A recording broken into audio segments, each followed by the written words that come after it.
Today I want to encourage you by looking at the world of intercessors.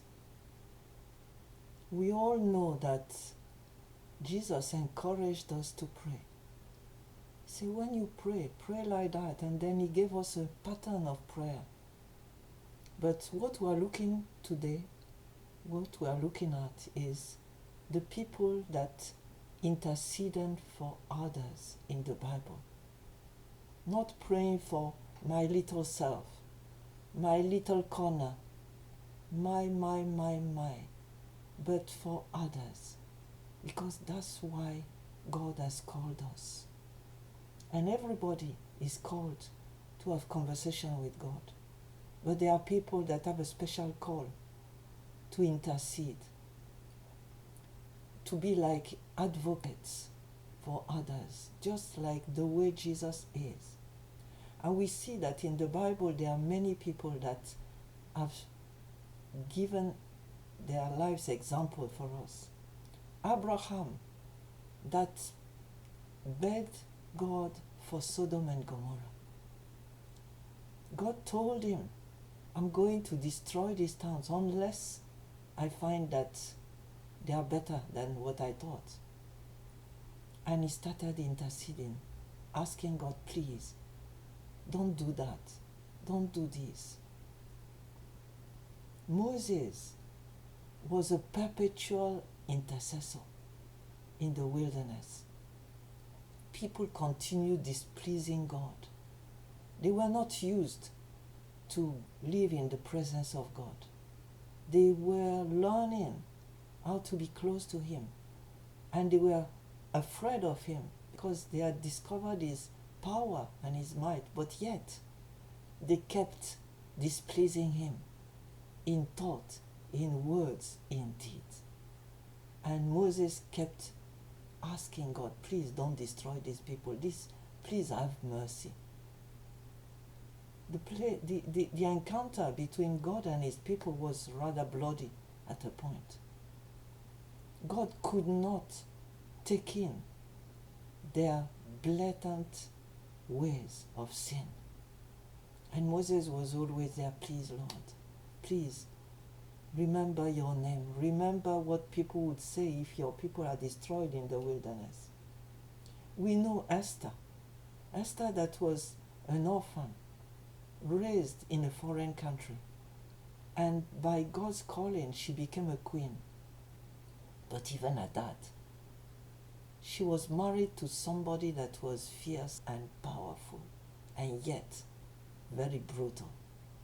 But when she heard from Mordecai that her people were in danger of being eliminated by a decree, she resolved that she would go and beg for them.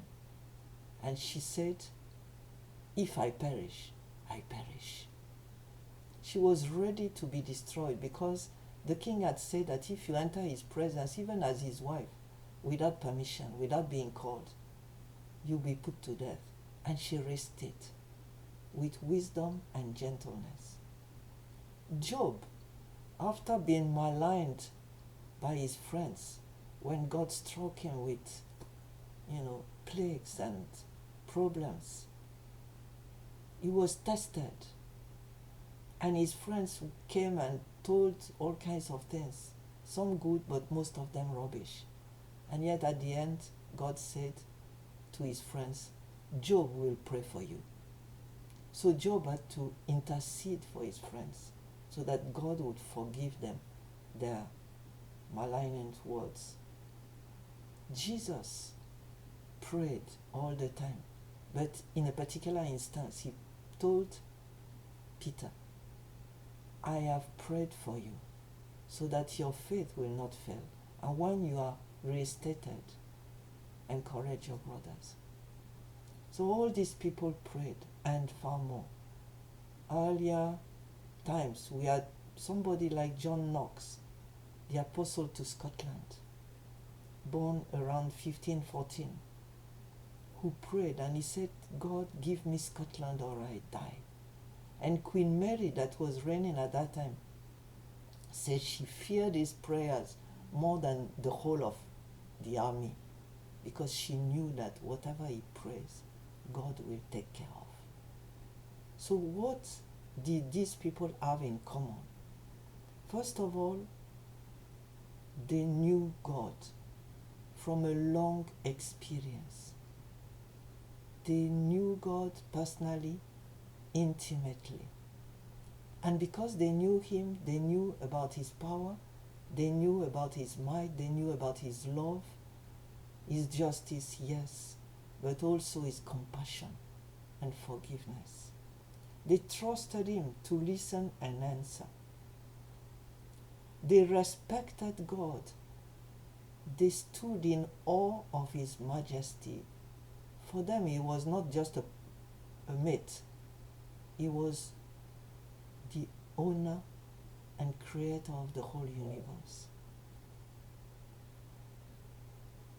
Thirdly, they had the heart aligned with that of God. What concerned God concerned them. They were sold to the kingdom. They had their priorities right because their heart was aligned with God. So their own self was not their priority. And they had the Bible to confirm that, as I just finished saying. They valued others above their own lives. They were ready to sacrifice themselves, just like Moses told God, please remove my name from your book, but save your people. Even Paul was praying for the Jews and saying to God, how I wish I would be cast away instead of them. So much I want them to be saved. Jesus said there is no greater love than being sacrificing one's life for them. And that's what Jesus did.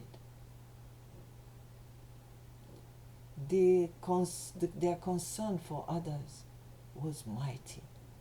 And you can see that in the prayer of all these saints.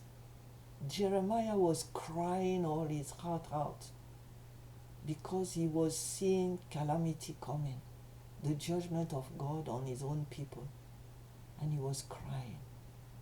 Daniel was praying, saying, God, we have sinned. And it was not his own he was talking about. It was the whole of his people. He identified fully with them in prayer. And lastly, all these people had something in common too. They were ready to stay there in God's presence until the deal was over, until they knew that God had listened to them. Just like Abraham finished talking with God about Sodom, and then he finished it, and they separated. God went his way, and Abraham returned to his tent. So I want to encourage you today. Be an intercessor. Be one of these people that stood in the gap. One of these people that God can count on. God looks for a man, for a woman to intercede. And he said he found none. Will you find him? Will he find you? Bless you.